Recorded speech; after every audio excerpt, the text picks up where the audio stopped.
Okay. Perfect. There we go. There we go. There we go. Okay. Okay.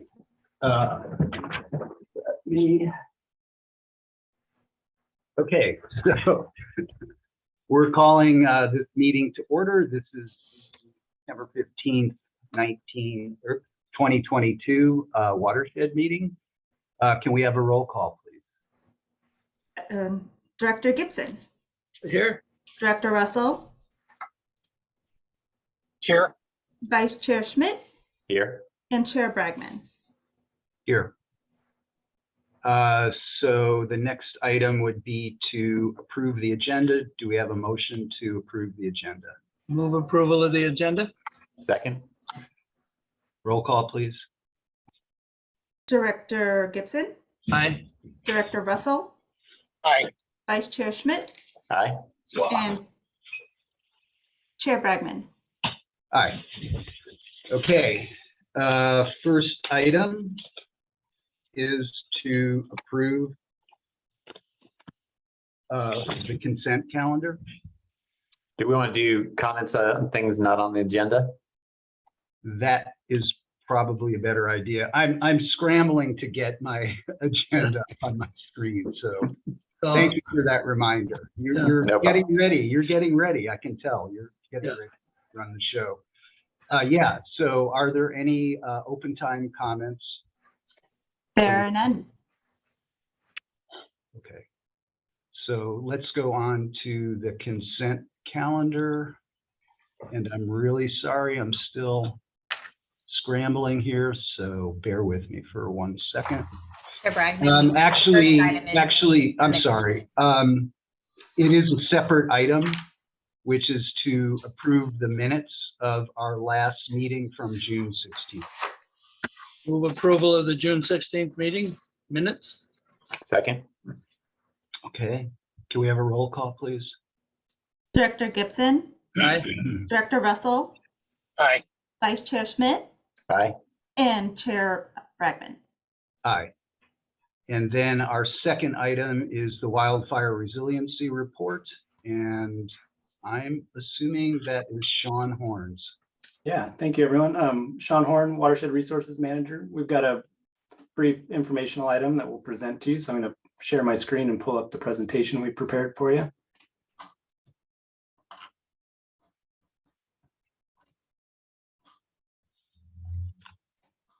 All right, I think you should have the right screen.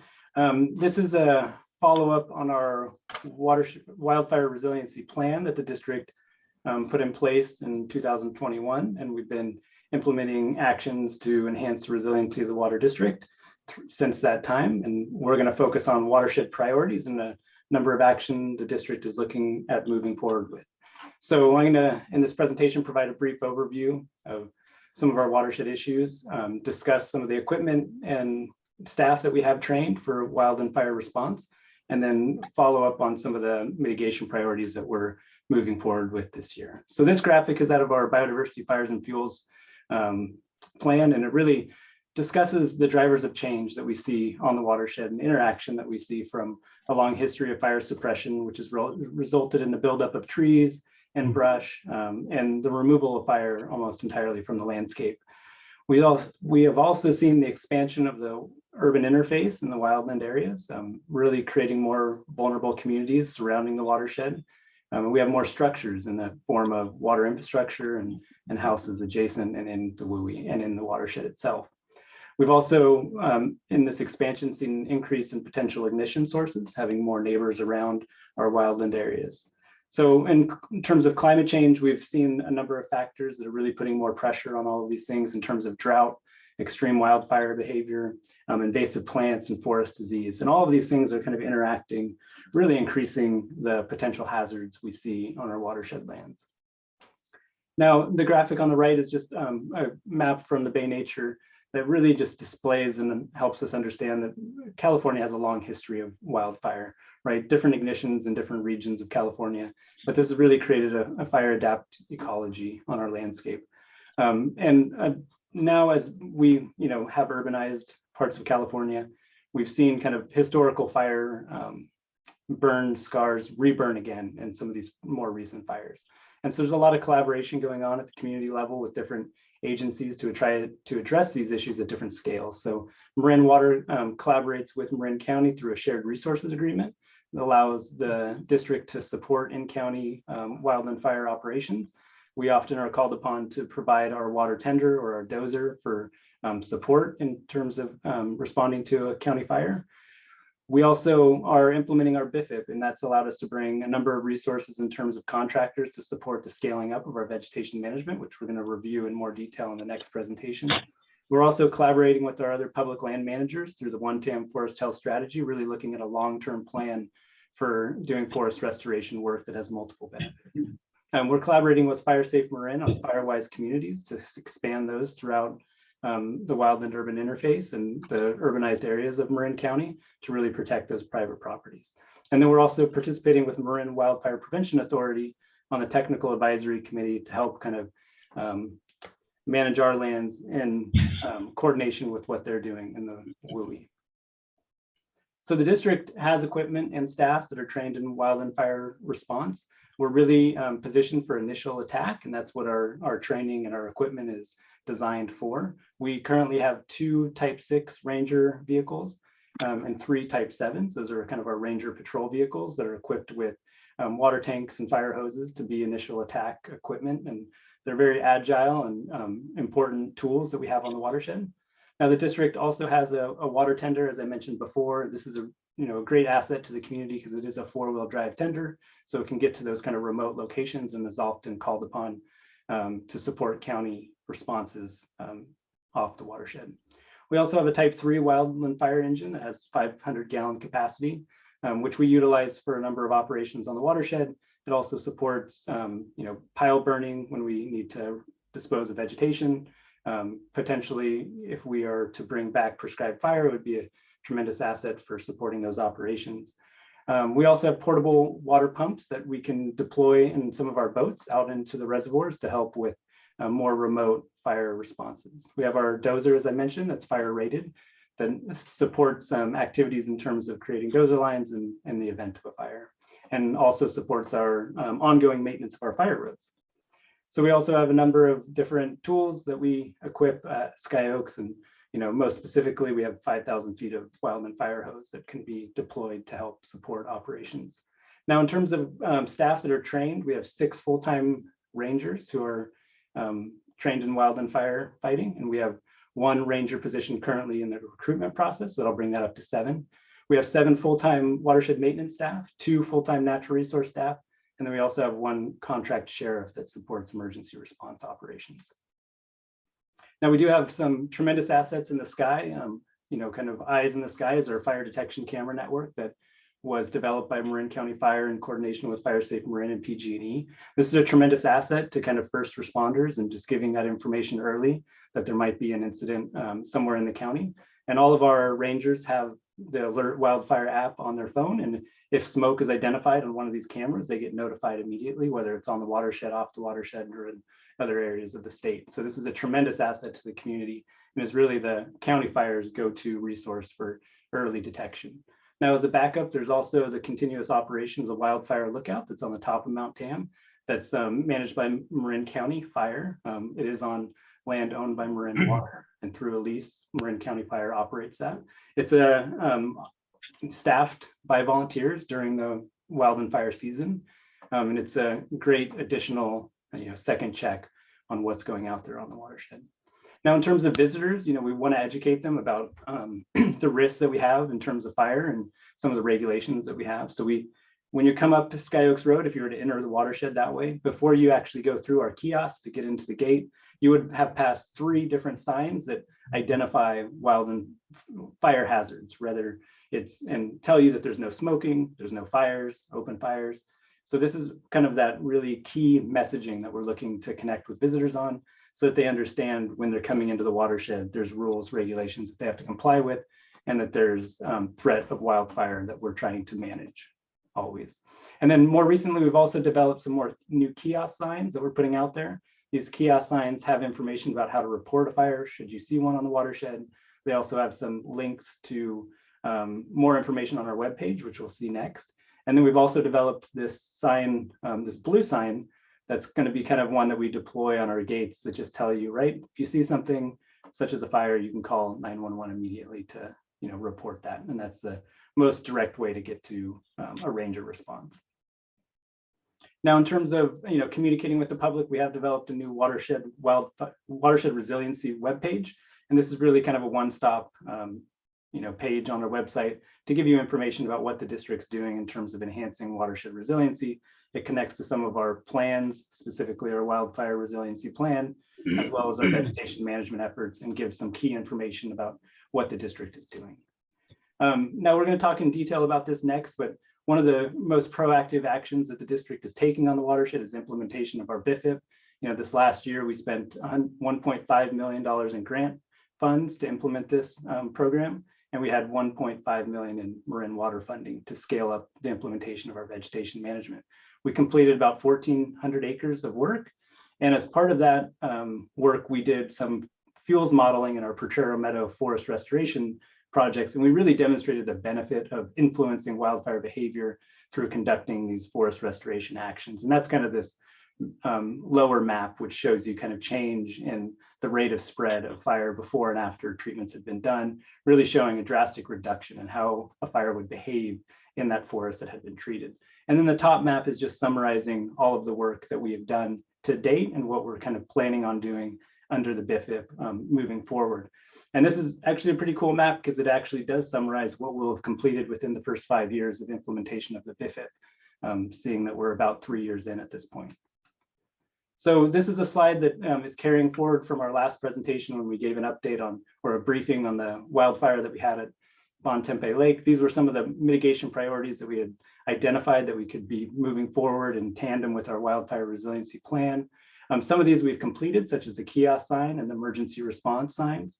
We're also moving a couple of these forward, which is my next slide for you to kind of give you a timeline and a cost on some of these items that we identified. So an addendum to the BIFIP would be a key step the district could take to allow us to scale up our implementation of our forest restoration actions more than what our current environmental document allows us to do.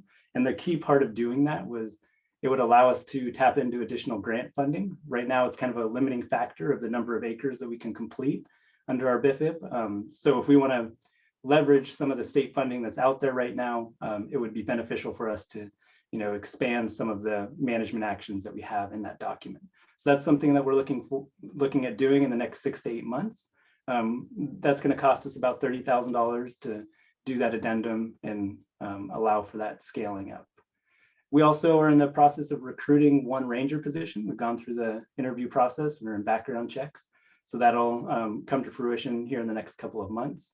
We're looking into purchasing 2 new mobile pumps. These would be larger pumps that would give our rangers and watershed maintenance staff more capacity in responding to those remote fires on the watershed. And that's going to cost us about $14,000, and we're about 1 to 3 months from getting those on the watershed.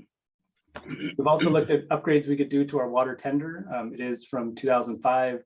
It's been used for first response on some pretty heavy, difficult roads out on the watershed and other areas, and it is ready to be replaced, but that's a large cost. So we do see some near-term improvements that we can make to it in terms of just upsizing the pumps that are on that to allow us to fill it and respond to a fire in a more significant way. And then long-term, really, we are thinking about and looking for opportunities to replace that asset. And then, like I said, the kiosk signs have been completed. Our communications department supported us in developing some really key messaging for that. And then we're doing some investigation into cell phone boosters and opportunities to kind of fill some of those gaps that we might have in coverage on the watershed. Now, longer term, we are working with our engineering department to look at the spring tanks on the watershed, and there's 2 of them that would benefit from replacement. And then we're also looking at opportunities for installing additional fire hydrants where we have water lines.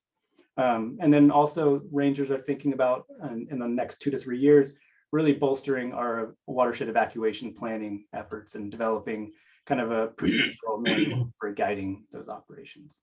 So that's the update on the priorities that we'll be moving forward with in the next year or so and kind of the cost associated with those. and some of the things that we heard after we reviewed the Bontempe fire with the board. So we're open to taking questions now if you have any, but that's the end of our presentation. Well, I have a question. Basically, I guess it seems to me we used to have something in the neighborhood of 11 or 12 rangers. So we're increasing from 6 to 7 right now. Is that enough? I mean, why did we diminish from, unless my memory is faulty, am I wrong about the higher number in the past? Yeah, so we've reviewed our ranger staffing a few times in the past where we showed that throughout kind of the history of the district, there was a transition from ranger staffing to more maintenance staffing, and that was kind of a balance. And so those staff are all trained in wildland firefighting. So if you kind of think about our watershed holistically as our staffing goes, we can think of having about 14 trained wildland fire responders in that group. And then when you add our natural resource staff to that, we get up to about 16. And then also, right, we're supported by our sheriff deputy as well. Mm-hmm. Which, Sean, thank you. That's a great question, Jack. That was one I was going to ask as well. So functionally, our trained firefighting staff has grown over time. Correct. Okay, I think that's probably an important takeaway from what you just mentioned. Sean, I'm just wondering on the equipment, and maybe Don can answer this, as far as the 300 PSI pump, are those lake pumps or are those mobile pumps for the trucks? Yeah, there's small mobile pumps that we put in the boats and take them out to a remote site. And then we kind of set them on the side of the shore or in the lake to pump water up to the incident. Mm-hmm. And so I'm wondering if it might not be worth upgrading, and my notes are not well written, upgrading our type 7 to type 6 on our mobile mobile tanks on our trucks, because we had that one fire up at the Meadow Club where the ranger basically exhausted a 100-gallon tank, and Marin Fire got up there quickly enough to control it. But it would seem to be a pretty modest investment to increase the tank size on a couple of our other small pickups that are equipped with tanks, so that we have a greater reserve to hold the fire for a longer time, and would be pretty modest cost. Yeah, so we have looked at that. There are some limitations to, right, our rangers are mobile every day of the week on fire roads, and we want them to be agile. So there's a benefit to having smaller tanks in the back of that truck while they're moving through the watershed all the time. But we have looked at improving some of those slip-in tanks and upsizing them. But really, 100 gallons is really meant for that initial attack. And then, that fire was unique in that it was on the Meadow Club when the district was, closed. But had we been in operation during the day, right, you'd be followed up by a second truck, whether it be our type 3 wildland fire engine or our water tender. And Don, I don't know if you've got anything to add to that. No, I think you hit it. When you increase the tank size, we're also looking at changing probably the model of the truck to a bigger one because of the weight. So we are trying to kind of move away from dual axle right now. They take up a lot of room on the fire roads and service roads, and move to a single axle, but we are still trying to keep them a type 7. We're reviewing how we can do that. Mm-hmm. Well, I know the Triple C Ranch upgraded its truck to a larger size. So I think when it comes time to reorder or replace those trucks, it might be worth looking into, because Sure. Yeah, I've been working with Darren. We've been looking at different styles of trucks, different capacities. Good, So. good. And then the other thing is to upgrade the BIFIT to renew, or that addendum. That's low-hanging fruit that we should definitely, in my opinion, I'd like to see us move on. I mean, that's just, Monty and I did a viewing of your work up there, and it's very, very impressive. But as everybody knows, there's a lot of work to be done up there, and a lot of concern in the community. So I think it would be it would position us well to expand the program and get that additional funding. So I'd like to see that come back on our agenda as soon as you guys can put something together. Yeah, I think we are, updating you on that because we're moving that forward. And so that is something that we're actively working on. Good. And then the signage, I'm really pleased with, you know, the blue sign at the entry gate. It's clear, it's first thing, and, you know, however obvious it might be to some of us, I mean, for visitors, not so obvious. So Yeah. I'm really, really glad you guys got that done. Yeah. Redundancy is a good thing there. Absolutely. Yeah. Absolutely. So those are my comments. Anybody else want to weigh in? I have a question, Larry. Have we considered a water boy, a trailer? We talked about this before, to haul the water. Yeah, so I think our water tender, Standard. our water tender that we have is really more capable than a water boy. Our contractors that we utilize, we do require them to have suppression equipment on site, and some of them utilize water boys and other, ways of moving water out to a construction site or a vegetation site. So those are in use by some of our contractors, but our equipment generally has more capacity than those tow behinds. Well, not if it's 500 gallons. I mean, you can get a water boy, The water tender, 2,000, the water tender is 2,200 gallons. 2,000. Okay. Yeah. Okay. Yeah, that's about as big as they come. Yeah. Okay, cool. Just a thought. Yeah, thanks. Good one. So do we have any public comment? Yes, we do. We have 3. I want to remind the public that you have 3 minutes to speak. At the 15-second mark, you will hear a sound letting you know that to please wrap up your comment. So the first 2 speakers that we have are Roger Roberts and user Peter Anderson. So Mr. Roberts, if you want to go ahead, sir, and leave your comment. Yes, good afternoon. One way to make sure that people slow down and read the entry sign would be to put a road bump in the entry road so that they slow down in order to pass over the sleeping policeman, if you will. And that will make it easier for them to have a look at the sign. And I don't know if you're planning to do that, but it's just a suggestion. I'm concerned about the topography. A lot of the land in our 21,000 acres of the watershed is very steep and very difficult to deal with, especially in the event of a fire or a beginning of a fire and how you're going to get to it and take care of, controlling it at outset. And I'd be more interested in hearing how you're going to deal with those type situations. And I hope that's not too burdensome, but Sean, you may have some ideas about how to attack that. Thank you. Thank you. Mr. Anderson? Yes, can you hear me? Yes. It's my understanding that prior to 1995, the Water District had 12 rangers, and each ranger was assigned a geographic area to be responsible for.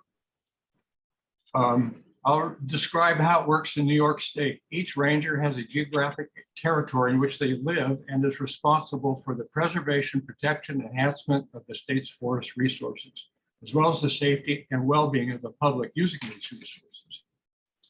Forest rangers are sworn police officers authorized to enforce all state laws with special emphasis on environmental conservation, protection of state lands, and public using state lands. Every forest ranger must successfully complete a rigorous 26-week basic training school before being assigned to a geographic area.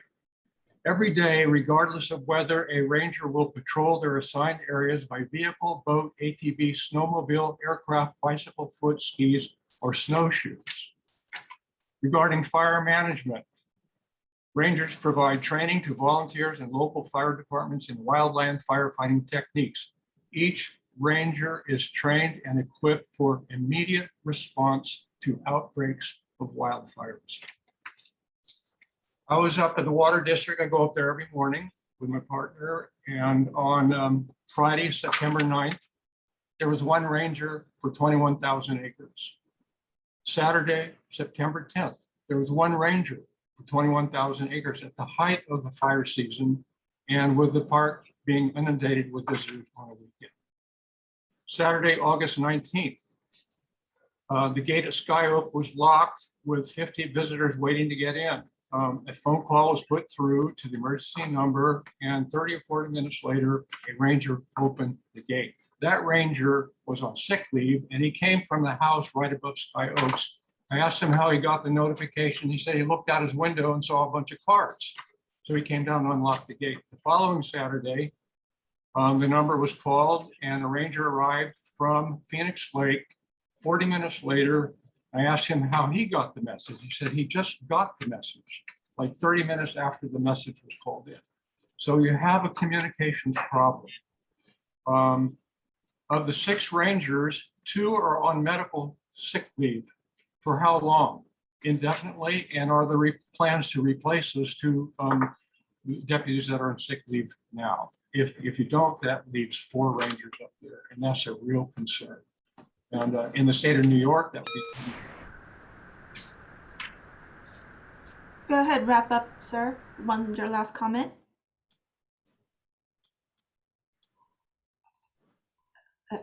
Okay. The next few speakers, Larry Minikes, Tom McAfee, and Chris C. Mr. Minikes, please. Yes, good afternoon all, and good to see you. And first I want to thank Sean, Carl, and Suzanne, who's not here, for yesterday's workshop out at the Lagunitas picnic area. It was very informative, very educational on numerous levels, hearing from the kids and such and their feelings, and hearing from you guys. And really it was an excellent program. I want to thank you for that. And on to, it kind of combines, because we're talking about rangers, we're talking about trucks. It would be great to look at how we can fund more rangers in the future. We've heard this for years, of course. It's starting to become more of a priority because we've both got a recreational plan going on, and we've got fire suppression to worry about. And what we really should focus on, because it's not expensive compared to the expenses we're looking at, is upgrading the Rangers class 6, class 7 vehicles. They're quite old. I believe they average 10 years or more. You can correct me if I'm wrong here. There's new, better equipment out there, and it really is time to do something like this. So with that, I fully support any upgrade in equipment. Thank you. Thank you. Mr. McAfee? Mr. McAfee, sir? Okay. I will come. There we go. There you go. All right. Sorry about that. I too, I was at the workshop last night up at Lake Lagunitas, and I would only like to say that I would really like to see as much attention and priority given to fire safety detection and prevention as it is given to recreation and bicycle riders. Last night's event was almost entirely focusing on how to make life better for the bicycle riders. And frankly, it's a bit odd since this is a watershed. It's a water source. That should be the first priority, not recreation. And it certainly seems like that got turned around. I know that it just seems like there's not enough emphasis given on the primary purpose of the watershed, and that is to provide water safely and reliably. I would like to say this, that without fines to back up the regulations, they are hollow. And right now, as I understand it, the fine for people getting caught smoking would be $35. That's ridiculous. It should be $500 to $1,000 for the first offense. Over the last year, apparently there were 20 warnings given. There were no citations given whatsoever. That's partially because of motivation. It's also partially because of lack of staffing, lack of enforcement, lack of regulation, which comes down to feet on the ground. People, yeah, we have 6 full-time rangers, 5 field rangers only. The 6 rangers, one of the rangers, I believe Ranger Wick, is pretty much in his office most of the time. I've seen him out there recently quite a bit, and that's terrific. But to think that we are adequately supported. Compared to the East Bay Mud, East Bay Mud has 20 total rangers. They have 29,000 acres. They have, and they have 90 miles of trails. That means 5 miles per ranger. In the MMWD, you probably know that we have 5 rangers, and they're covering, let's see, they're given 44 miles per ranger. I mean, it's really quite inadequate. So I would like to know what plans there are to raise the fines and the enforcement. I need to understand and better why we can't move ahead more quickly to upgrade the cell coverage. It's just inadequate, and we can't do it. And I'd like to be extended just a little bit if I could.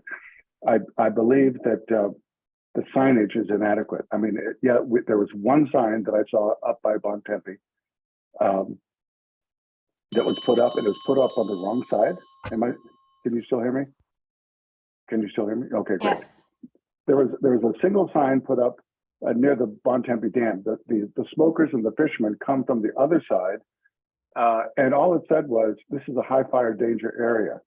And in a way, it implies that, well, if you go across the lake, that area is not a high fire danger area, just this one. And there's Okay, a single sign. thank you, sign, Mr. it needs to McAfee. be 10 times as much. Thank you. Bye-bye. Thank you.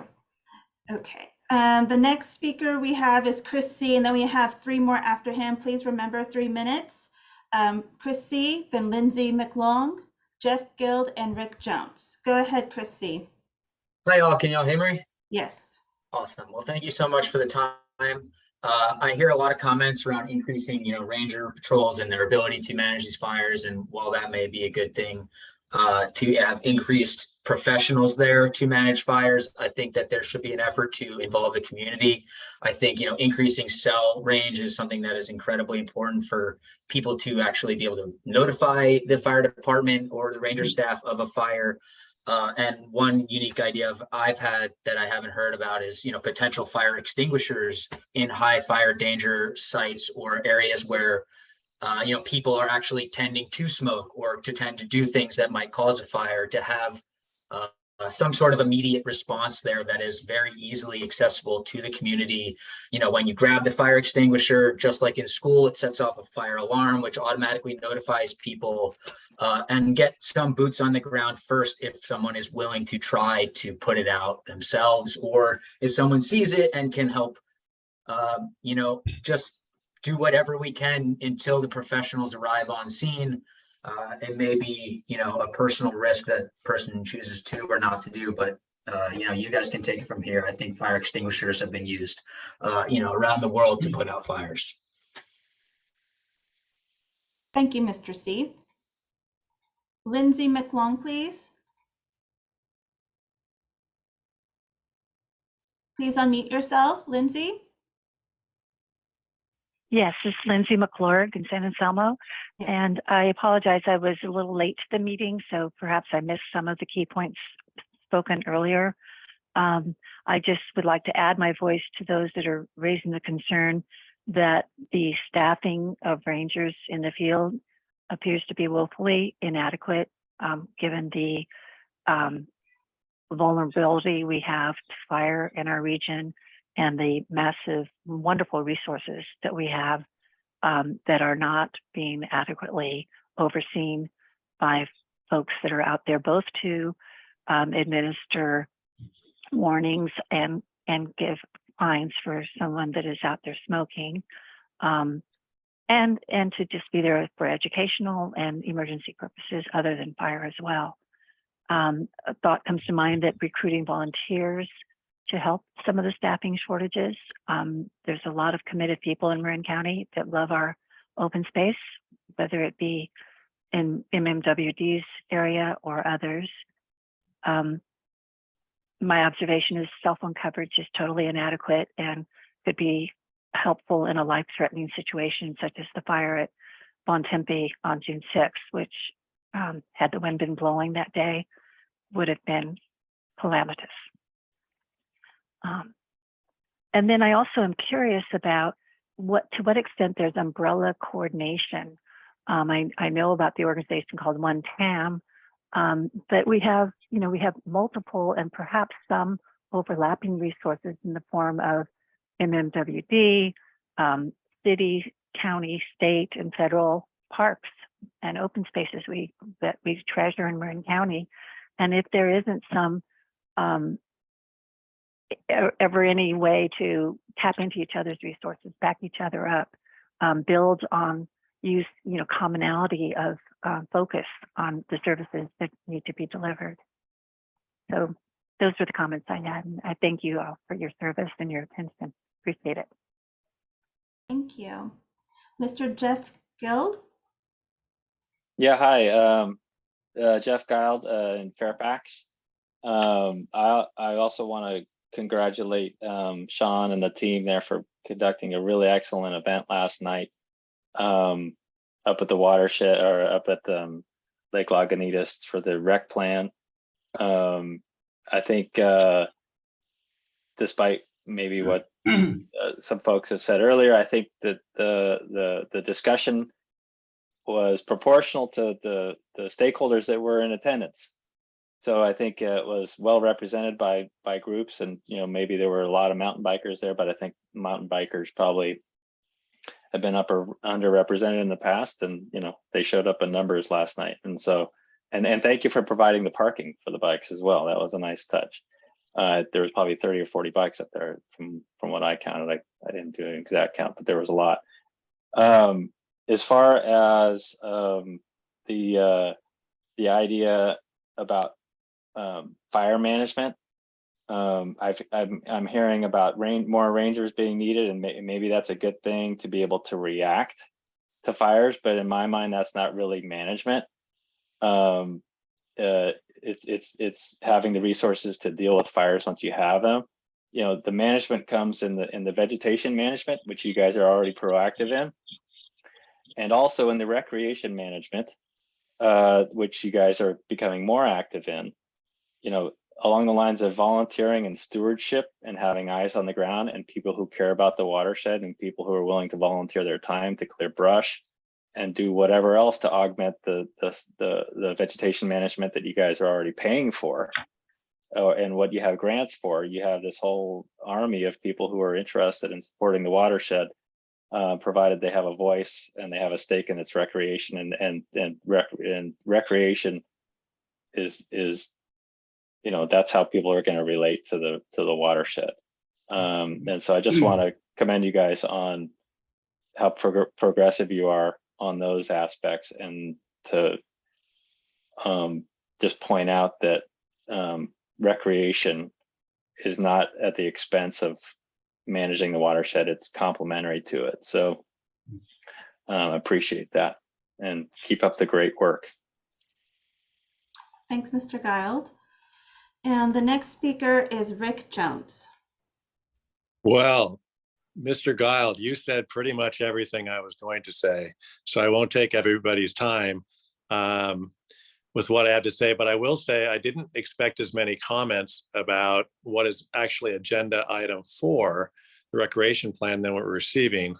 One of those comments was that there was a lot of focus on bikes and bike access at the meeting last night, and not enough focus on what should be the prime goal of the watershed, which is water and fire suppression, and fire management.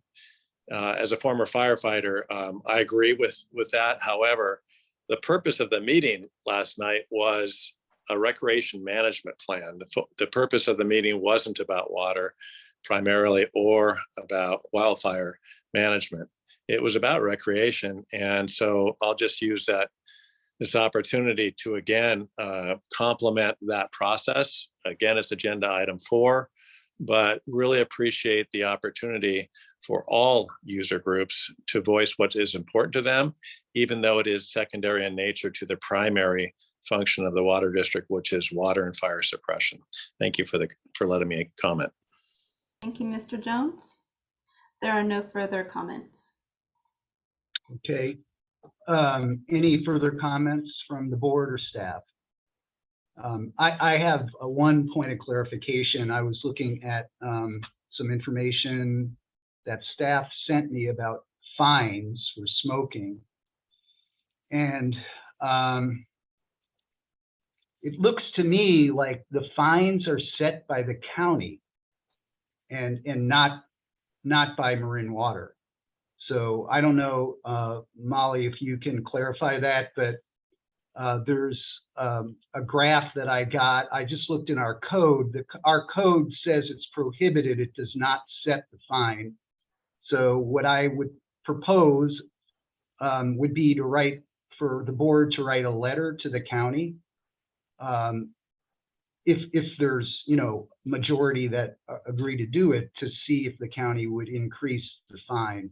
And I'd also add there's significant court fees added to that $35 fine, such that a smoking ticket actually runs you $233 and a illegal fire costs $843. So it's really the court fees that add up on these tickets. So, I mean, if there's sentiment on the board to increase, to ask the county to increase the fine, I think it should be brought up at an upcoming meeting to write a letter to the county to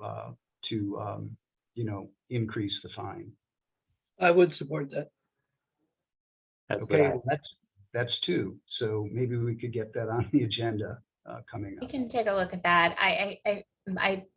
Sean can help me if I'm incorrect, but I thought there was also some evaluation of that happening as far as fines and penalties for violations up on the watershed as part of our either recreation management plan or some other work that's ongoing. But we can certainly take a look at that, that request. Yeah, it looks like it may be set by county statute or county ordinance. So, okay, so that was a good discussion, and let's move on to our next agenda item. I think is agenda item 3. We're on 3. We're on 3. Yeah. So the next agenda item that we have for you is our annual vegetation management report, and we're going to invite Carl Sanders, our natural resource manager, to provide you all with that presentation and report. Good afternoon, everybody. Let me share my screen.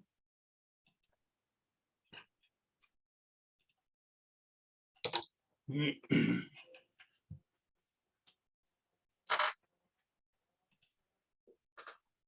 everybody see the first slide? Yeah, you want to switch your screen, Carl? Okay, thank you much.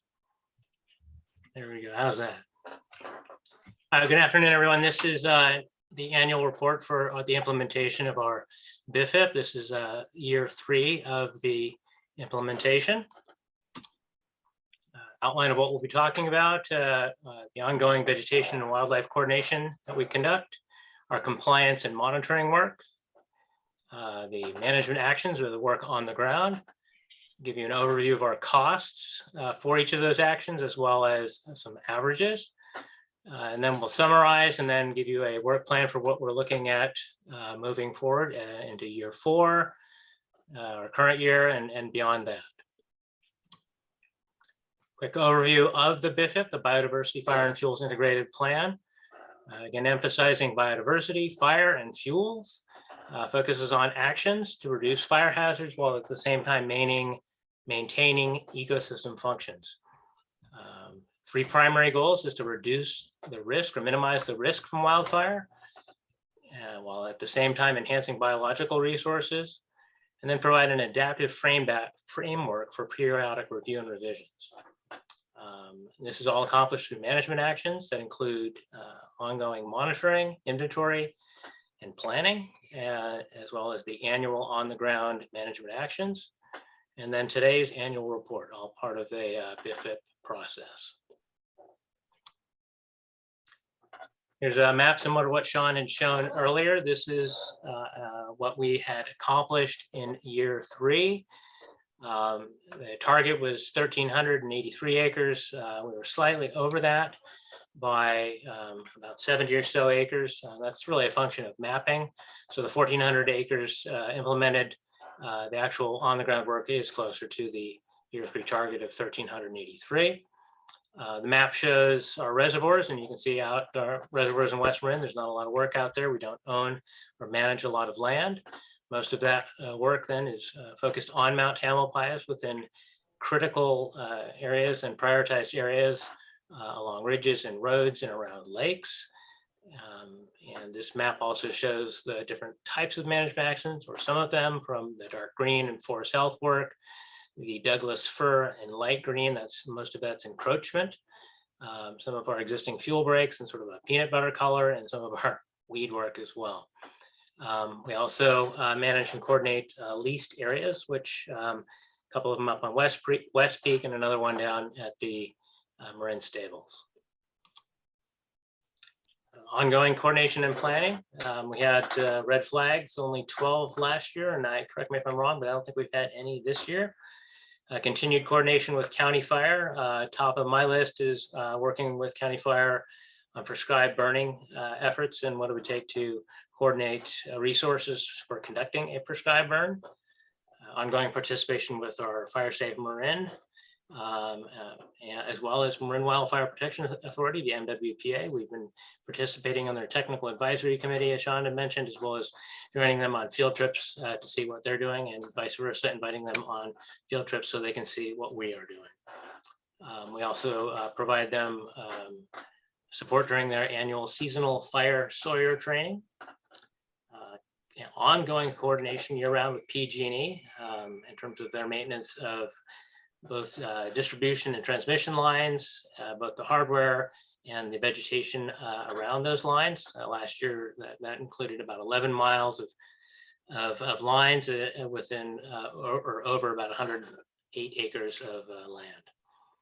I mentioned before, we do coordinate with our lessees and making sure that they're maintaining their defensible space per lease agreement, and as well as sending out annual letters regarding defensible space to our adjoining private property owners. Ongoing monitoring and inventory efforts, our ospreys out at Kent Lake. Of note here is we only had 8 active nests. This represents a continual long-term decline of the osprey population out there. The most likely cause of that is the presence of an active bald eagle nest, which is a more dominant predator that occupies a very similar niche in that area. Seeps and Springs, we continue to do some monitoring in the vicinity of Petro Meadows, where we conducted forestry work a few years ago. Ongoing monitoring of 45 acres of existing forestry work that we've conducted in the past. Yellow Lake frog monitoring up in the Big and Little Carson drainages. Those numbers have been stable. They've been stable for 20 or so years, with 27 egg masses found in those 2 drainages.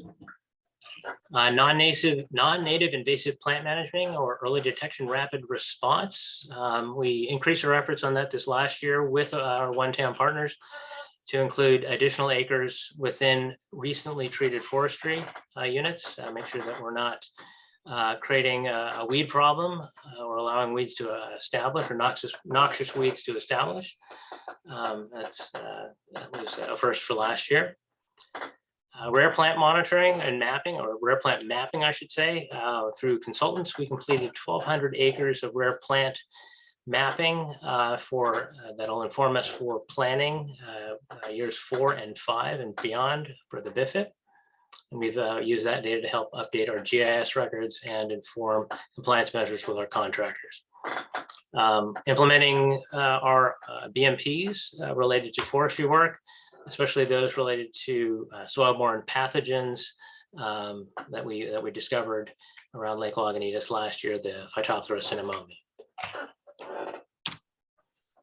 Environmental compliance, we're continually training our own crews as well as the contractors with pre-project trainings that include maps and BMPs for the type of project that they're working on.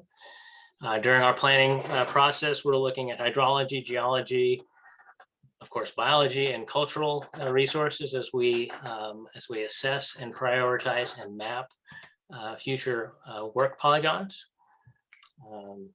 Northern spotted owl is also another stable population, continuing annual monitoring of nest sites. Again, that's a stable population, and that absolutely informs us seasonally as to where we can work on the mountain. Immediately prior to each project, we have consultants out in front conducting nesting bird surveys.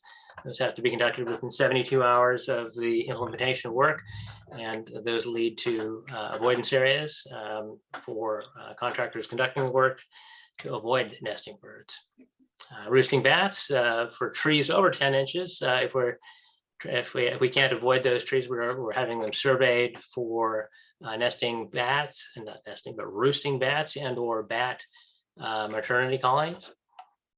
And as I mentioned before, rare plant compliance, we completed over 1,200 acres of surveys alone just for this last year. I'm going to quickly go through some of the management actions. I'll focus on the I guess the upper right-hand table there for each of these. Fuel break maintenance, existing fuel breaks, 184 acres, $472,000. Defensible space, this is most often annual grasses around buildings, facilities, in this case a sign, residences, 43 acres at $36,000. Broom management, a very specific type of task within our existing fuel breaks. We have to do this approximately every 2 years, 250 acres at a cost of almost $70,000. And this is all handwork. This is all mechanical hand pulling. And most often, in this case, when the broom is mature, we pile it for later burning. Roadside mowing, not necessarily a fuel break, but still important for access, emergency access and egress, as well as daily operations. 38 acres, I don't have the linear number here, but that is the 38 acres of combined work along the length of multiple roads that we've mowed. This is with machine work and at a cost of almost $108,000. Dam maintenance, this is mowing woody vegetation and small trees that may be growing on the dam face, crown, or toe. This is to keep those woody species off the dam face that might have a negative effect on the structural integrity. We do that every year. 38 acres, almost $29,000. Fuel break construction. This is one of our more costly management actions. It is also limited in scale by our BIFIP. Right now we're at 10 acres. That's what our BIFIP calls out as the threshold. That's almost $60,000 to create new fuel break construction. Both of these slides here are photos near Sky Oaks, where we're again thinning the understory, thinning the density, and reducing the horizontal and vertical continuity of fuels. Often those fuels are dead tan oaks and or encroaching Douglas fir. Mentioned before, the early detection rapid response. This is again looking for noxious weeds and knocking them out, and we're identifying them, knocking them out before they become a significant problem. Roads and trails is what we've done for the past few years. This year we contracted with some of our one-time partners for another $20,000 to help us within recently treated forestry units to make sure that our recently treated areas are not filling with noxious weeds. Some forest fuel reduction work. This is, some of you may have seen this around Lake Lagunitas. We've conducted a number of tours here. We conducted one earlier this week with some state representatives. We completed 63 acres at a cost of $500,000. And of course, and very important, is to maintain what we've done in the past. Maintaining existing forestry sites, we did almost 50 acres at a cost of $96,000, almost $97,000. Those costs per acre dramatically go down each year, and annual forestry work does not necessarily need to be maintained annually. Depending on conditions, it may be a 3 to 5 year cycle.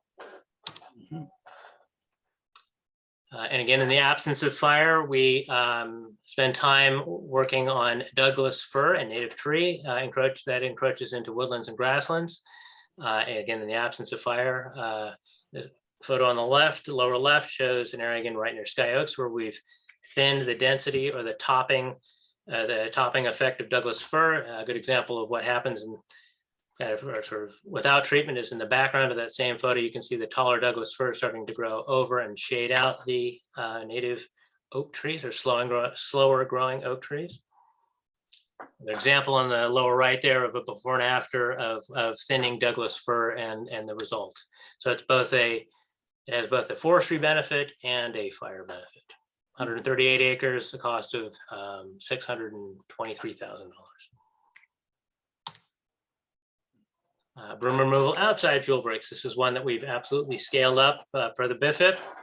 Last year we did about 230 acres of broom removal, again, hand removal, usually piling it. Almost $460,000 spent toward that effort. And of course, like with the forestry work, we got to go back and maintain what we've previously treated, and usually about a 2-year cycle, biannual cycle. 182 acres we did last year, $91,000. Other priority weeds, just some examples here. Goat grass, 9 acres at almost 37,000. Quite a few acres, 148 acres of yellow star thistle. That's all hand pulling, bagging, and hauling off. Cost of 36,000.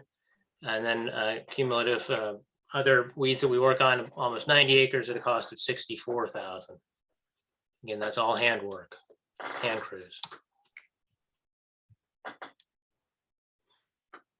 For experimental weed treatment last year, as we did last year, and we did this year as well, using goats to graze fuel breaks. In this case, this was a fuel break that had a heavy component of French broom. Mixed results. They don't tend to like broom, especially mature broom. They do like grass. This year we had better results using the same herd of goats, this time within areas within fuel breaks dominated by annual grasses. Here the cost was 20 acres, 20 acres at a cost of almost 40,000.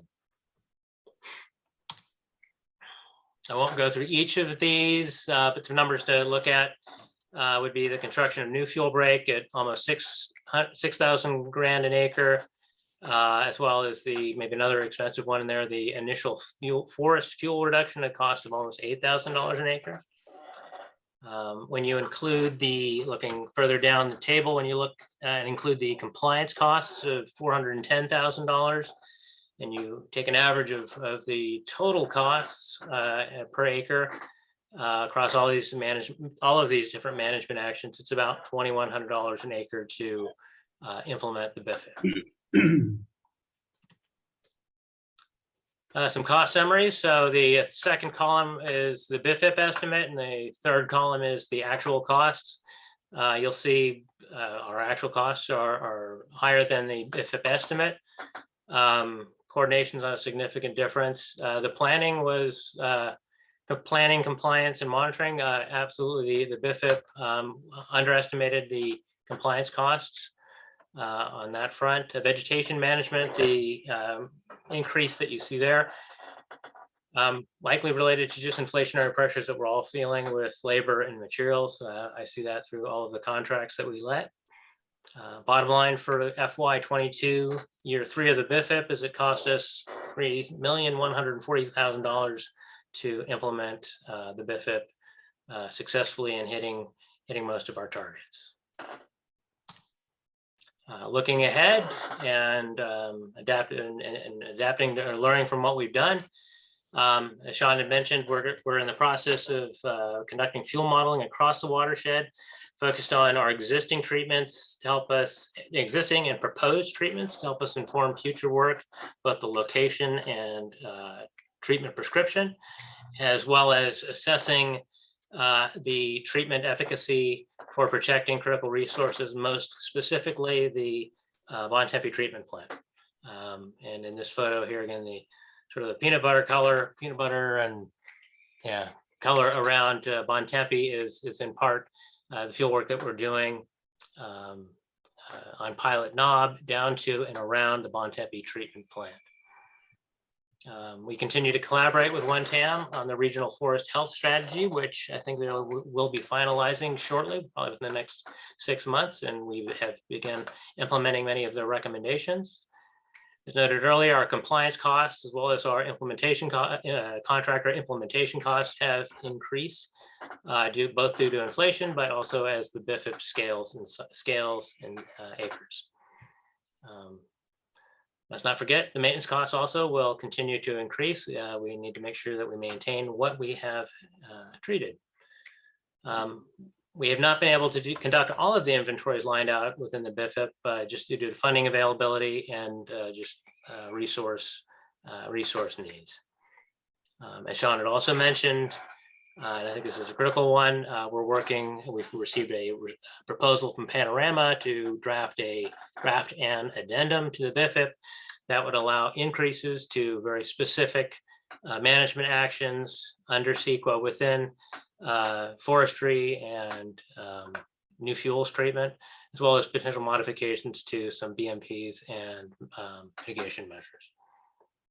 So we are looking at this point, we're in year 4. We've got 1 more year on the plan, and with the addendum, we're looking at years 5 through 10 and beyond. Mhm. So that's it for me. Thank you. Thanks, Carl. Okay, board comments? Yeah, let me just chime in here. First of all, Carl, thank you so much. And I was there on Monday too, obviously with you, as we looked at all the work that's being done. It is truly, I think, impressive. And I think with our partnerships that we have with many fire management agencies and interested parties, that we are really undeniably, we are making an incredibly solid effort at being as prepared as we can be for wildfire. I don't think when we have a wildfire, we'll ever be able to say we did enough. I mean, it's just one of those things that we'll always wish we could do more. And that doesn't mean that we're not doing our best or trying the hardest that we can. It's just that we always hope that we never have wildfires, but it's the nature of the landscape that we are in. And so I just want to recognize the incredible partnership and the work that we've done on this, and your leadership on it, and as well as Sean's. Unfortunately, I also I need to run to another meeting.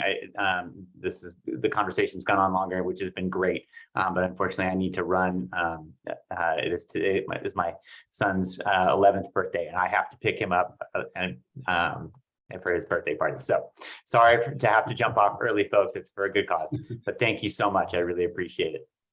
Thank you, Director. Yep.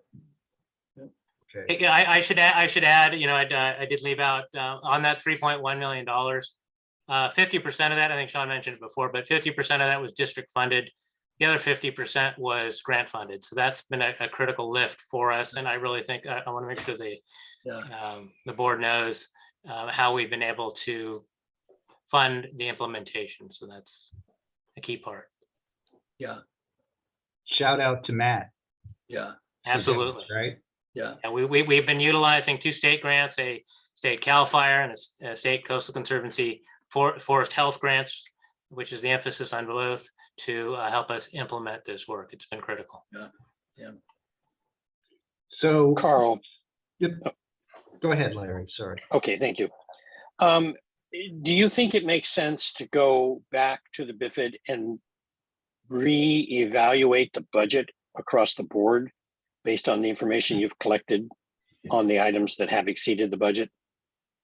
Yes, that can be that'll be a topic. Again, we're working right now. We have a proposal in front of us from Panorama to look at a number of different items related to the BIFIP, but that'll be one of them. Yes, to evaluate or reality check current costs, looking forward. Cool, thanks. That's all I got, Larry. Okay, Jack. No, I just said congratulations, Carl. That's outstanding work and a great presentation. So very thorough, much appreciated. And I'll third that. I was on the tour on Monday, and the amount of background work that goes into the field work is unbelievable. So all the areas are mapped for rare plants. So each area, there's a polygon for each area that's actually being mapped.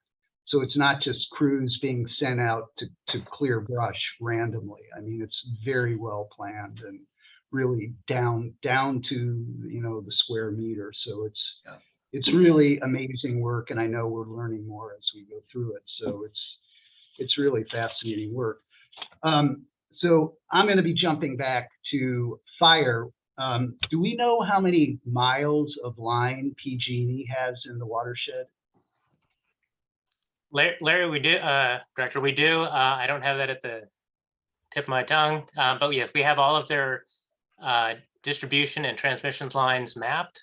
It would be a simple exercise to just tally that or to look it up. But. Yeah, I'd like to get that.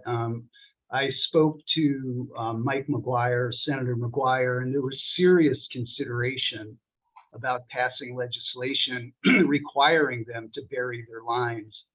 And I just can't think of a more important wildland to do that in than the Marin watershed. You've got our water supply, you've got a regional recreational asset, you've got a UNESCO recognized habitat.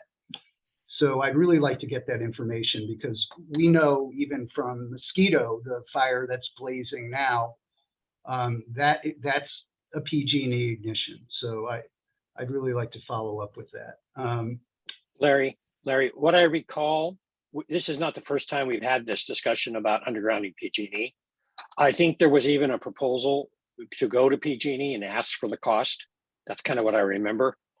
The number I remember off the top of my head is 5 miles.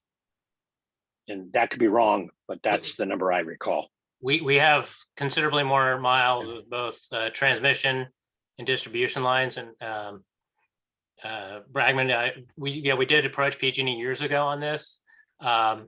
There's the possibility of undergrounding the lower voltage distribution lines, but the higher voltage transmission lines are prohibitively expensive. We have a transmission line, for example, that runs across the watershed from Novato, across San Jacinto Valley, all the way out to Bolinas. You know, they've been upgrading that considerably over the last 10, 15 years. But it wouldn't hurt to reopen that conversation. No, because even the distribution lines can start a fire. Absolutely, So, they have. Yeah, and they have. I think they're more likely. The transmission lines, I don't think I've heard of a failure of a transmission line.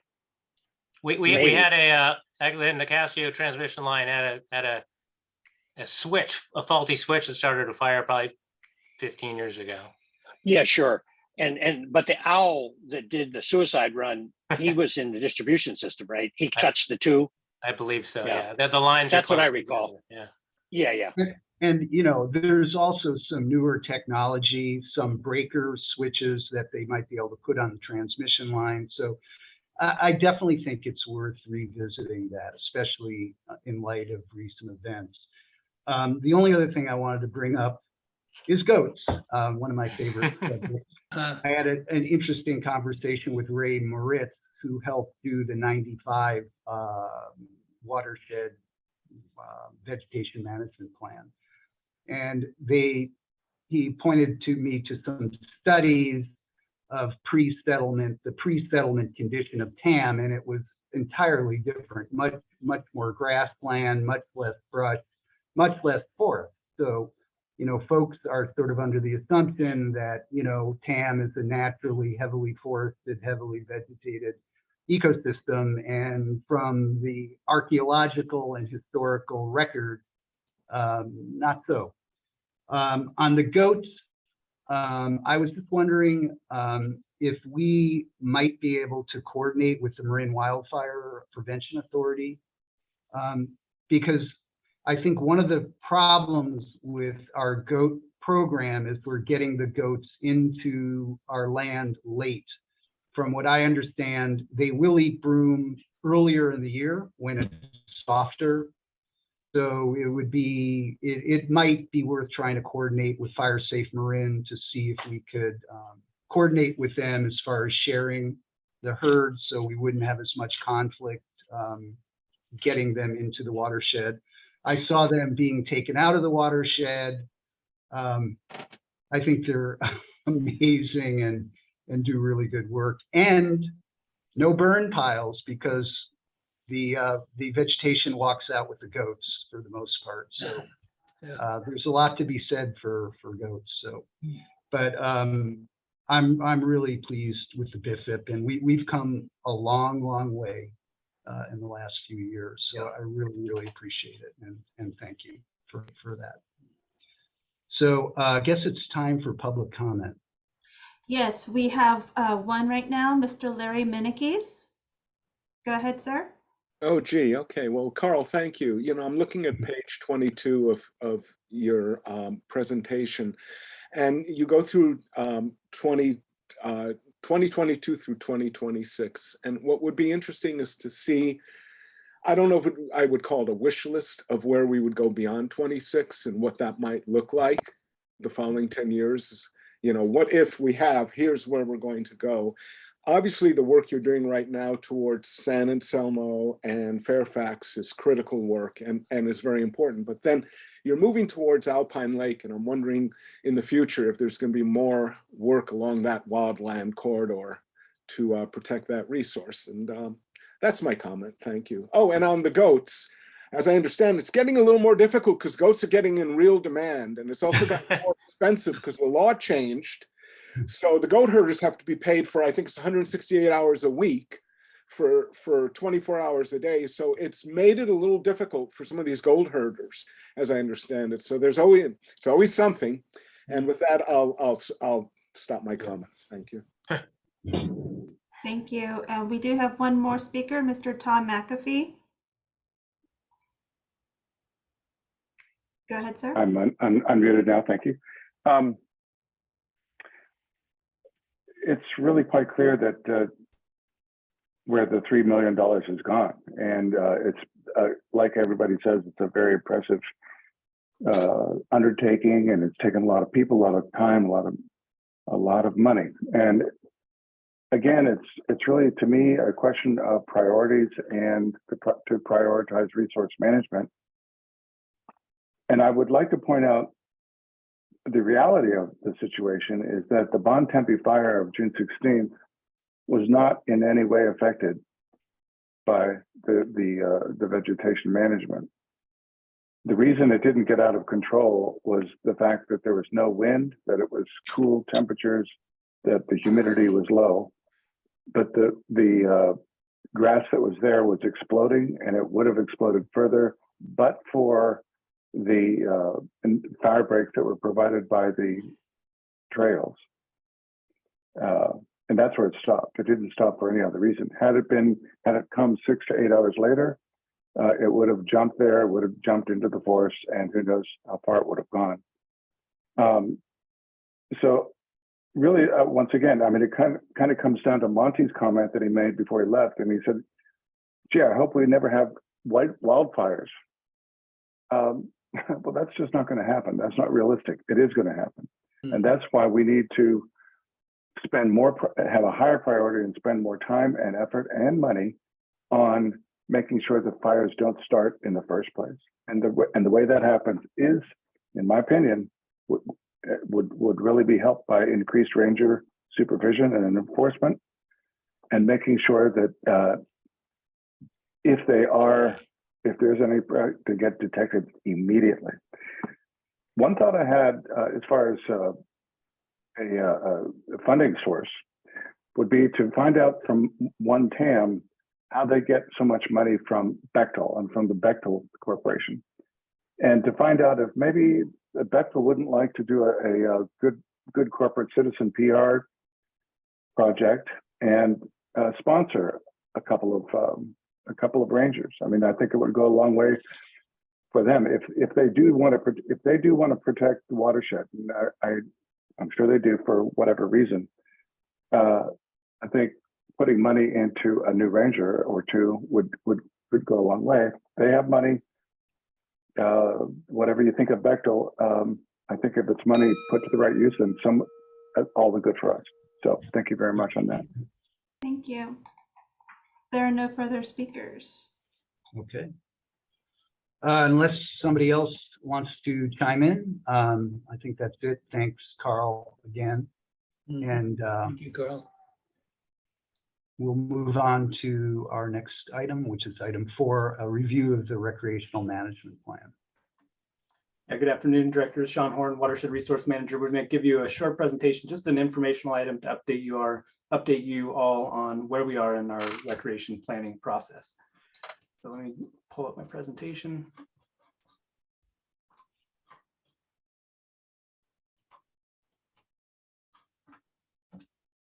Right, so the presentation that we'll review with you, we'll just kind of highlight the planning schedule. We've seen this before, but just to give an update on where we are in the process, the ongoing community engagement, we are in the process of doing our watershed census surveys actively, and then we'll talk about next steps for the planning effort. So we've had 3 public meetings to date. These were very thoughtful, strategic meetings in terms of building a plan. We started out with an introduction and overview of the project so the community understood where we were going with this planning effort. At that first meeting, we really started talking about issues. We went into our second meeting and talked about goals and objectives, and we'll highlight all of these things as we go through the presentation. Last night we had our meeting around stewardship and outreach programs and had a good discussion there. So the next meeting will be reviewing and evaluating recreational facilities. And then we have our second site visit in November, where we'll actually be touring one of our ongoing trail projects, that being the Azalea Hill project, and really highlighting how we're implementing a new type of multi-use project under our roads and trails management plan, and how we've been able to do that by avoiding resources and really coming up with an alignment that protects sensitive habitats. Then we'll be going into kind of visitor management strategies, reviewing opportunities and different practices others have put into place and what we might want to think about from adaptive management for marine waters lands. And then develop some project recommendations and review those with the community before we bring a final recreation management plan draft to the Watershed Committee and board in the fall. So at the first workshop meeting, I started to say we really started to look at and address and talk to the community about what issues we are facing. So asking that kind of question from our stakeholders and visitors, what issues do they see when they're visiting the watershed? We also started to explore what are the desired future conditions, which is really key for kind of a planning effort like this, thinking about where are we planning to in the future and trying to align those kind of conditions with the district's primary mission. And I think we've been pretty clear at every one of our meetings that the district, right, first and foremost is a water district, and we manage these watershed lands for that purpose. And secondarily, to protect the natural resources, the biodiversity, and the watershed function. And then, right, ancillarily, we have this benefit of recreational opportunities for a variety of modes. So we discussed those issues, those desired conditions, and then started to think about how those desired conditions might resolve some of those perceived and experienced issues on the watershed. So this isn't meant to be an exhaustive list of the issues, but just kind of gives you a flavor for the things that we are hearing from our stakeholders and community, things like habitat fragmentation that occur from trails, ongoing kind of potential water quality issues from erosion, some crowding on weekends in heavily used areas, some limitations around staffing and rangers, financial constraints of the district and just how we are funded and what we can focus that funding on, ongoing, recommendations and thoughts around safety issues. Really just this comes down to respectful behavior and thinking about how we can influence that, but acknowledging that that's a key part of this discussion. Thinking about equity as an issue, and then thinking about the various visitor goals that are, disrupted by, conflicting patterns of use, basically. And then thinking climate change long-term and some of those environmental impacts, dogs off leash and waste and litter and sanitation. These are all kind of the ideas and issues that people are pointing out, potential fire hazards, noise, and the impacts that visitors have generally. And right, we're recognizing that all visitors, just by being here, do have a type of impact on the landscape. And so we're thinking about how we can address those issues. So the desired conditions, these are kind of themes that we've been hearing from folks, really focusing on, protection of water quality through our management, thinking about a net positive environmental impact, thinking about how we can continue to be good stewards of the land for future generations, have sustainable management practices in place, be adaptive and really be implementing modern, strategies for managing recreation, thinking about connections and strategic connections to separate use and provide opportunities. And then having management zones. This is a concept that one of our technical experts that's helping to lead this from Oregon State has been kind of educating us on, and thinking about how we might be able to zone different recreational areas of the watershed and manage those slightly different. And then, right, this all comes back down to responsible recreation that begins with education. So thinking about how we can build upon those. So we're continuing to workshop how the plan comes together. So we wanted to, right, we're talking about the watershed. We wanted to connect all of the stakeholders and interested parties with the watershed. So we had our site visit in July, and this was kind of our first opportunity to get people out on the watershed together to start to just kind of explore what the district is currently doing and start to think through what the future of our operations might look like. So we had our watershed rangers kind of give a talk and walk about some of the regulations and enforcement, and they walked folks around Lake Lagunitas. We also talked about our roads and trails management plan that we currently have that will continue to be in place. And we really focused that the planning process we're in now is about managing those patterns of use. And then we talked about our existing stewardship programs that the district has developed over the years to really help us be good managers of this landscape and reduce the impact that visitors are having. And then about kind of our natural resource management activities that we do under the BIFIP and separately, specifically around rare plant monitoring and our invasive plant mapping and management. And that was really just educating the community about the landscape we're in and the existing structure and operation and management activities the district does. So at the second meeting in July, we started to really workshop the goals and objectives of this planning effort. And we got some really good themes that are coming to light, and we're now starting to wordsmith kind of those overarching goals and objectives, which we'll bring back to the group to review and discuss in more detail. They're really coming around stewardship, sustainable trails, adaptive management, the environment, water, safety, diversity, equity, and inclusion, right? And so we'll have some overarching goals that we build this plan off that kind of encapsulate and understand all of those things. So at the September 14th workshop, we really wanted to focus on how our visitors can be active stewards, right? How those stewardship activities that we develop and enhance might be able to address some of those visitor issues that we're hearing about. So we had really good discussion about education and community and science and how our existing programs might be slightly modified or enhanced to focus on some of the recreation related issues. We also talked about an existing program we have, which is our Watershed Ambassador program, how that might be able to be expanded to really connect users and start to influence the culture of recreation on Mount Tam and address some of those kind of conflicts through understanding each other better and really working to provide more eyes and ears on the watershed as a whole too. And then we talked about our habitat restoration and trail and road maintenance. The district has a very active habitat restoration volunteer program. We historically have had a trail maintenance program that was, regularly carried out on the watershed. That has, we put a lot of energy into trying to develop a one-tam trail program over the last 3 or 4 years. That has kind of fizzled out. And so we're looking at how we can re-enhance and re-energize our trail stewardship activities on the watershed.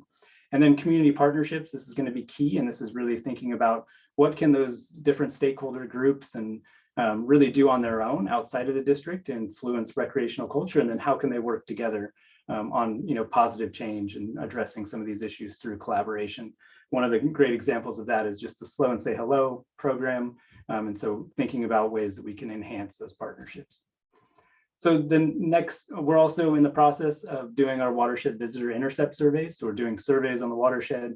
We have staff going out, working with some of our watershed ambassadors and some of our local colleges to actually staff different sites on the watershed and connect with our visitors. Tremendous amount of work, tremendous amount of data that we're collecting out there in the field.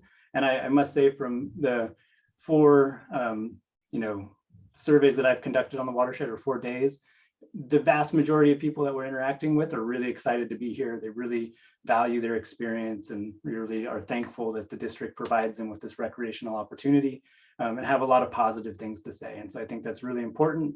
And I think it's going to kind of show up when we summarize all the data that's coming out of this process.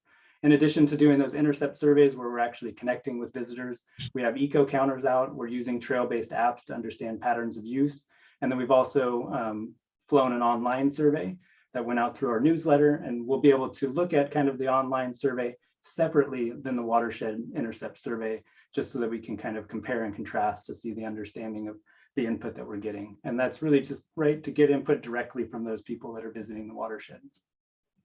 So the next steps in this watershed recreation planning process, in October, we're going to have another workshop. We're going to talk about recreational facilities and begin to think about visitor management strategies, which will continue in future meetings. And then we have our next watershed site visit, where we're really going to go and take folks out to see the Azalea Hill Phase 2 project and really talk about, you know, how the district brought that multi-use trail project to life, the planning that goes into it, the compliance surveys that go on ahead of it, and how kind of this long-term thinking can really provide opportunities for different recreational experiences and can potentially separate use and address conflict in that way. So we do have, you know, a nice kiosk sign out on the watershed, you know, telling people about this planning process and how to engage. We have a great web page that provides all the details and all the meeting materials to make those available. And we're continuing this effort. So that's just a general update on how this is moving forward, and we're happy to take any questions you might have on it. Thanks, Sean. I have a question, Larry. Go ahead. Sean, are you recording these meetings? Is there someplace we can look at the video of them? Yeah, so we've hosted a couple of them on Zoom, and those are all on our website and available. We've done some of them in person too, and we're not recording those.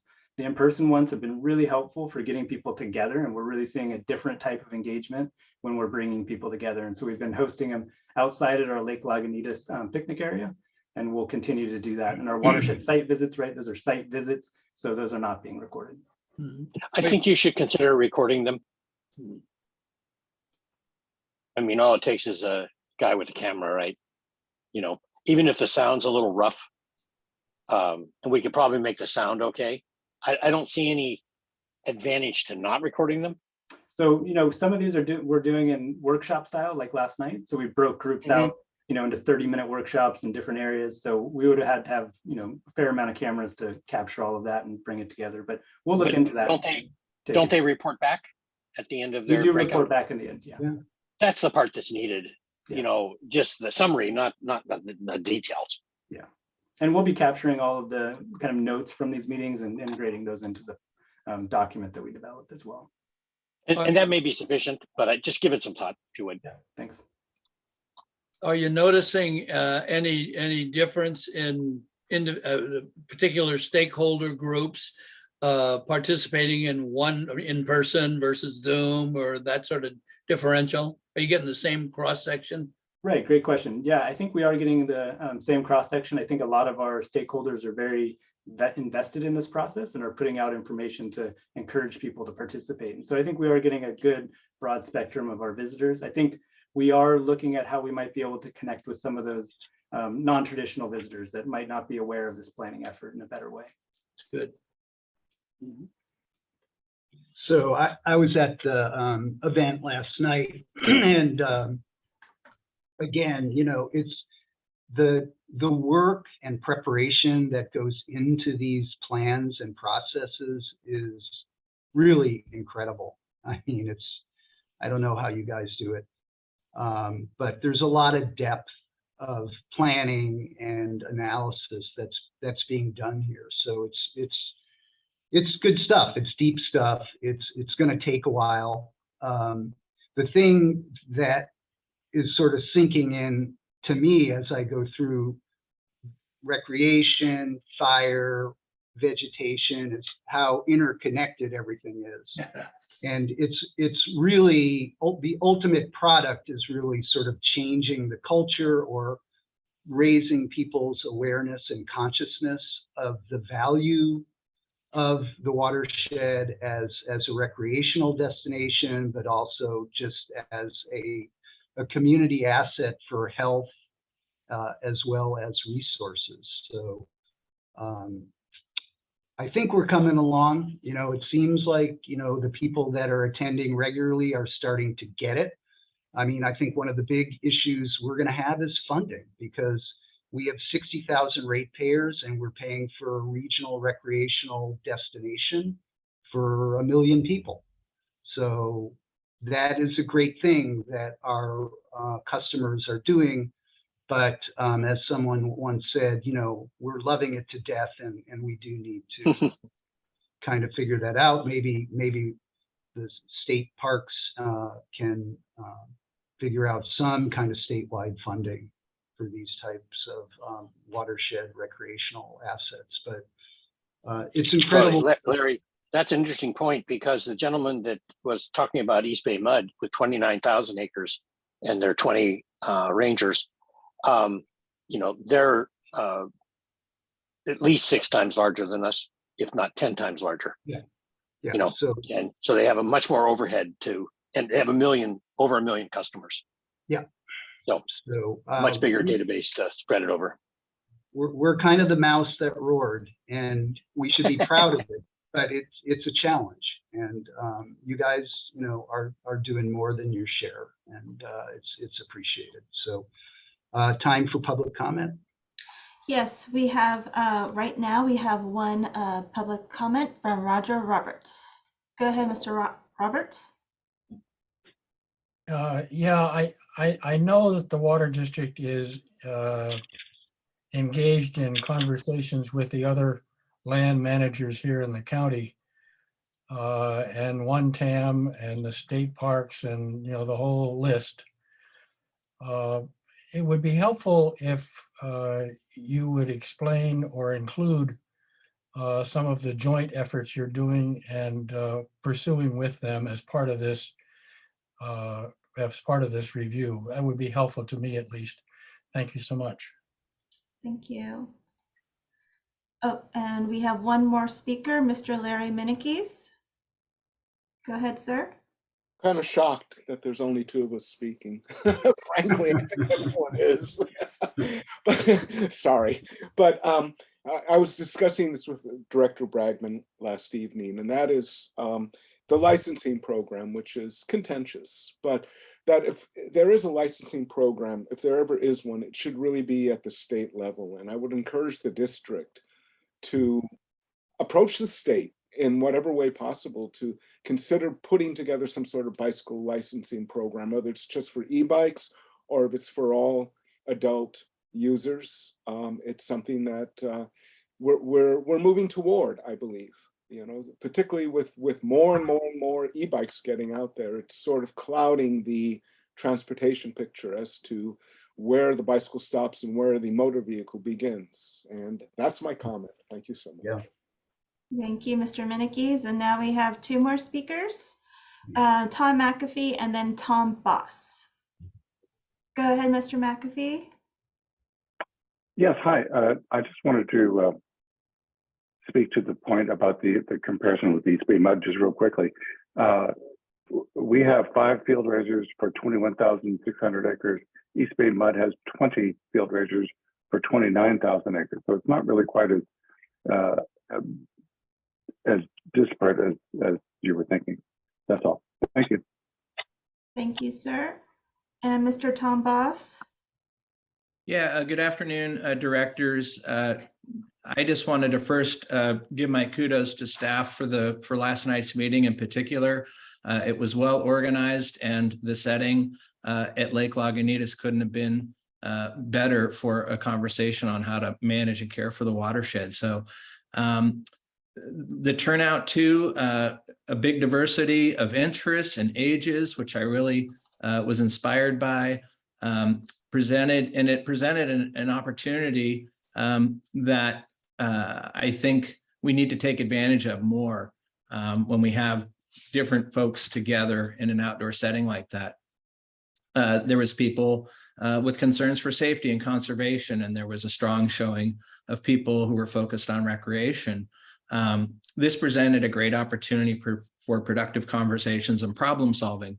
And we did see some of that, and probably a majority of the conversations, I think, were positive and focused on problem solving. But there was also times when people's comments might have come off as lecturing, or a lot of times people presented challenges without, presenting tangible solutions. So I really encourage people to be thinking a little bit more open-minded throughout this process.